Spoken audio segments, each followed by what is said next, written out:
Welcome to the Atheneum, where we really put the lit in literature.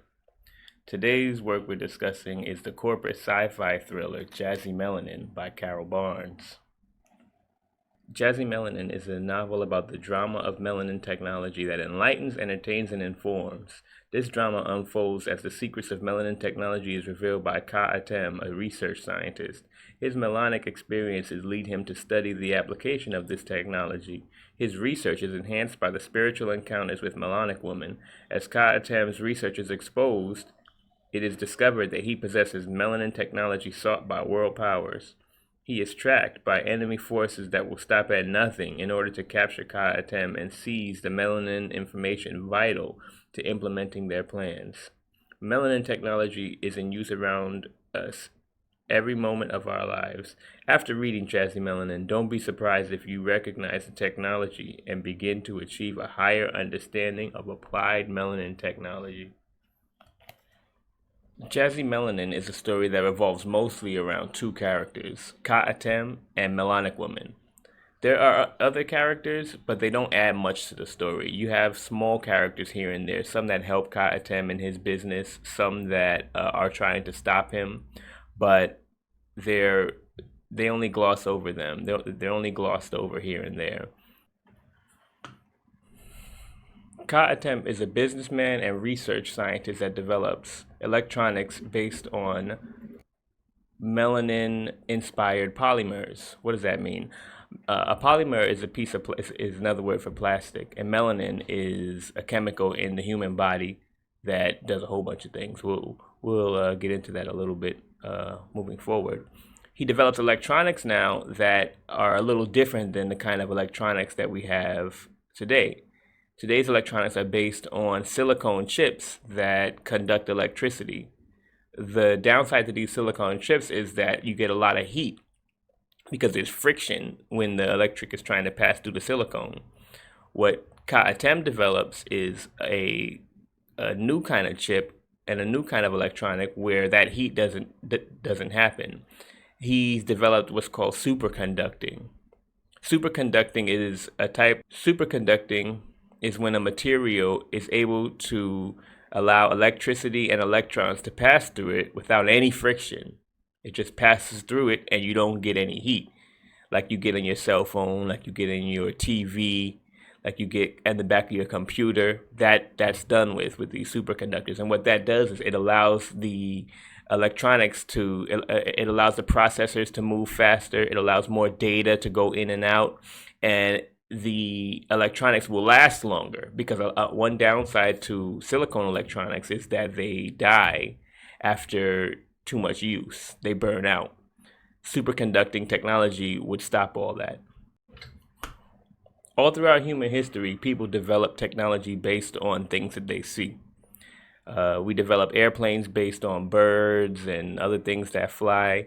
We developed cameras based on the human eye. We developed books based on the voice and talking and thinking. Everything humans develop are based on something that they see or know about. Atheneum is developing technology based on melanin, the chemical in the human body that allows humans to interact with the sun, that makes humans get darker, lighter, colors our eyes, and so on and so forth. His technology is based on melanin. Along with being a researcher and a businessman, Atheneum is low-key developing technology that he hopes will one day dislodge black people from their dependency on the non-black world. And that's when he runs head-on with agents of non-black supremacy. Melanic Woman is a quasi-ethereal being who takes the form of humans and appears to Atheneum when he develops superconducting technology. She warns him of danger. She goes to parties with him. She studies black people and the way black people move, why they move the way they do. And we don't learn too much about her. Even Atheneum doesn't know too much about her, but she's there. There's a little attraction between them. They have like little flirty moments, which are really fun. And we learned that the agents of non-black supremacy are really looking for her. They really want her. They want to stop her because for some reason, as they're watching her, she does things that they can't understand, and it scares them. And they try to, and they're trying to get rid of her, even more than they're trying to control Ka'atem. Superconducting is so important that she appears around the same time that it's developed, while the agents of non-black supremacy also take target of him. Everybody targets him once superconducting technology is developed. Jazzy Melanin is, along with being a sci-fi corporate thriller, it's also an intro to who Black people are, what we are, and why we should begin to look at ourselves through our own lens, as opposed to looking at ourselves through the lens of everybody else on the earth. The way we're different than the other people on earth is discussed greatly. It's not just the way we look, it's not just our hair being coiled, it's not just our skin being dark. There's an internal difference, a difference in the way we think, a difference in the way our body works. And because we move as if we're just dark-skinned, regular humans, it causes us to lose in so many areas of people activity. And Ka'atem, through realizing this, begins to develop technology and develop relationships with other Black people and try to explain how we can move differently and how we can begin to win. It seems that the main thesis of this story is that our looking at ourselves through the non-Black lens causes us to fail at so many things. We fail at building families, we fail at building communities, we fail at building governments, corporations, so many things that we fail at. And if we looked at ourselves through our own Black lens, did things that worked for us, stopped worrying about how other people will react to us, things would drastically change for our quality of life and condition on the earth. It's what everybody else does. Everybody on the earth looks at themselves and their activities through their own lens. But Black people are often having to worry, what if we do this? What will somebody else think? What will the other people think? I'm brought to the idea of the Grand Renaissance Dam in Ethiopia. They're building a dam, and all throughout the 20th century, Egypt has attacked Ethiopia militarily to stop them from building this dam. Other countries dam up rivers. They disrupt villages. Even Egypt has done it. Egypt has disrupted Nubian villages all throughout its history, and nobody's batted an eye. Caused trouble in northern Sudan through their damming, and nobody's batted an eye. But Ethiopia does it, and it's a world news article. Everybody around the world is wondering about why Ethiopia is doing that, what damage they're going to do to Egypt. And Ethiopia shouldn't be worrying. Ethiopia should do what's best for Ethiopia, and Black people in general should do what's best for us. And that's the main thesis of this book, that we shouldn't be worrying about what other people think. Now, along with that thesis, there's also repercussions with behaving in that manner, and Ka'atem faces them directly. He's captured by agents of non-Black supremacy, Italian, British, American, all these agents. They capture him, and they try to get him to sell his technology to them, and they try to get him to reveal who Melanic Woman is. He refuses. His main thing is, I'd rather you kill me, because you're not gonna buy it from me and then enslave me basically while you're taking my technology to enslave the rest of the planet. No, it's not gonna happen. Better you kill me. And in that, he's also saying that throughout history, Black people in America, we've developed art, technology. We've developed so much nice things in America, but because we've been unable to defend ourselves militarily, it's been either taken, destroyed, or usurped in some way. So it's almost as if he's saying it's better to even not invent anything until we can defend ourselves properly. In this small novel, about 180 pages, Carol Barnes discusses black people. He talks about how we're different, we look different, we act different, we move different, we talk different. We're so different than the other groups on Earth. His reasoning for us being different is melanin. Our melanin in our bodies, our high concentration of melanin in our bodies interacts with the world, interacts with the sun, interacts with the oxygen and air, water differently than everybody. It causes our body to interact with the universe differently than everybody else's body. And because of that, we need to behave differently. We need to look at ourselves differently. We need to think differently in order to be successful on the earth. And because we're looking at ourselves in the lens of people who are deficient in melanin, we're not able to use our best tools. We're not able to use these tools that allow us to move through the earth differently and sometimes more efficiently than everybody else. We're handicapping ourselves, so to speak, by looking at ourselves through the eyes of white people, Asian people, basically non-black people in general.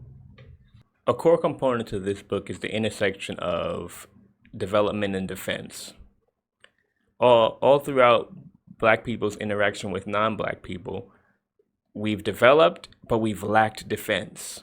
And because of that, we've always been stopped by the agents of non-black supremacy. If we go back and we look at Mali in Western Africa, we go back and look at Ghana, we go back and look at ancient Egypt, right? We go back and look at, the ancient black people in Southeast Asia. It's always, we've developed, the black folks in India, in the Harappan civilization in India. We've developed, but we've lacked defense, and that has allowed agents of non-black supremacy to destroy us. Carol Barnes shows that it's high time that we stop trying to develop without defense first, without defense capability first. It's almost like what I got from the book was that we should be doing less art, less sports, less entertainment, less everything, and focus most of our intelligence, most of our brain computer resource, focus most of that on developing a way to defend ourselves. Because without that, everything's going to be destroyed all the time. History is a grand view of that. Black American history has a very well documented pattern of black folks developing and non-black folks destroying what we've developed, or usurping what we've developed, or co-opting what we've developed to use against us. Rosewood in Florida, the Greenwood district of Tulsa, Oklahoma. I'm also brought to the example of IRP Solutions, a more modern example.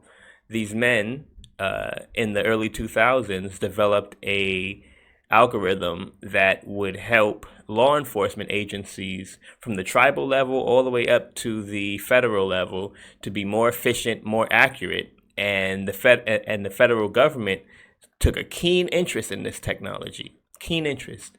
By the time they had reached almost full development in 2005, they found themselves at the end of an FBI investigation, which concluded with the FBI running into their offices, taking all of their intellectual property, and sending the leaders of this company to prison for over 10 years each. They're only recently getting out now, and that technology is still in the hands of the FBI. The leaders at IRP Solutions didn't have the technological capacity, and black people in general don't have the technological capacity to defend ourselves when people will unjustly harm us. We're at the mercy of those around us, and that's not a way to live. Ka'atem understands that black people have been oppressed and destroyed for millennia, many millennia. And he thinks that we're being destroyed because we don't understand our relationship to the universe around us. In understanding our relationship, he's begun to develop ways for us to get out of this nightmarish cycle of destruction and oppression. And because he's developing that backdoor out of this cycle, he's drawn the ire of those that profit from this cycle we're in, the non-black world, the agents of non-black supremacy. What is non-black supremacy? Non-black supremacy is just how the world functions today. Black people are the bottom caste of humanity, and non-black people are the top caste. If you look at any metric of life, you'll see generally black people are at the bottom, non-black people are at the top. GDP, infant mortality, water, clean water, pollution, garbage in your streets. If you look at any metric like those, you'll see black countries at the bottom, and not just African countries. Black countries in the Caribbean are a lot of times at the bottom. Black Americans, if you separate Black Americans from the rest of America, we're at the bottom of these metrics. Now, you also have some outliers, some non-black outliers like Afghanistan, maybe Yemen. But generally, you have black people at the bottom and non-black people at the top. Ka'atem is finding ways to get us out of this cycle, and the people who are benefiting from it are not happy. The non-black supremacists who want to keep themselves at the top of the human caste are not happy, and they're stopping at no ends to stop him from doing that. Jazzy Melanin is a cautionary tale that warns against selling out, and it also warns against developing without a means to keep your development secure. As the agents of non-black supremacy accost Ka'atem, they offer him all kinds of fame and fortune and women, whatever he would want to just give up the technology and work for them. But he refuses. He says, if I do that, then I'm just going to continue the cycle of black death, black failure, and I'm not with it. He said he'd rather die than sell out, which flies in the face of a lot of people who have developed things in the United States. A lot of people have sold out or just gotten along to get along, continuing the cycle. This is a cautionary tale against that phenomenon. Overall, I enjoyed the book. I enjoyed it. There were some negatives, though. One of them was that I felt that Carol Barnes was more interested in writing a classic black conscious book that talks about the greatness of being black and why we should love ourselves and so on, as opposed to writing a real sci-fi. And it's cool. It's cool if that's what you're going for. If you're going for writing a conscious book for black folks, to better our self-esteem, to look at ourselves in a better light, that's great. But I feel like we missed an opportunity to make a classic sci-fi that would have stood forever. You could have still did the self-esteem and all of that, and also had a sci-fi classic that would have lasted for as long as other sci-fi classics have. We have a conscious classic, but we could have had a real sci-fi classic, a real 2-part, 3-part sci-fi classic, and we missed an opportunity there, in my opinion. After finishing the book, I feel that maybe Carol Barnes had some time constraints because, like other sci-fis, towards the end, the climax kind of just dropped, and it ended. But it wasn't that satisfactory of an ending. It kind of left a lot to be desired. But that's part and parcel for sci-fi books. The other drawback I felt with this book was its lack of woman protagonists. Sure, it had melanic women, but she was so ethereal and flighty.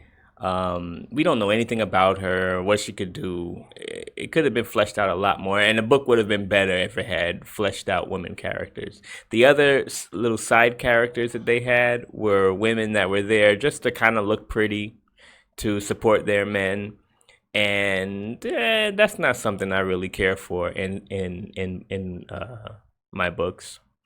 To Carol Barnes's defense, though, this book was written in the '90s, and literature just wasn't gender balance in literature just wasn't that developed back then. Gender balance in our society wasn't that developed back then, and it's still not developed now. But it was like we were almost comparatively to where we are now. We might have been in the Stone Age when it comes to gender balance back then.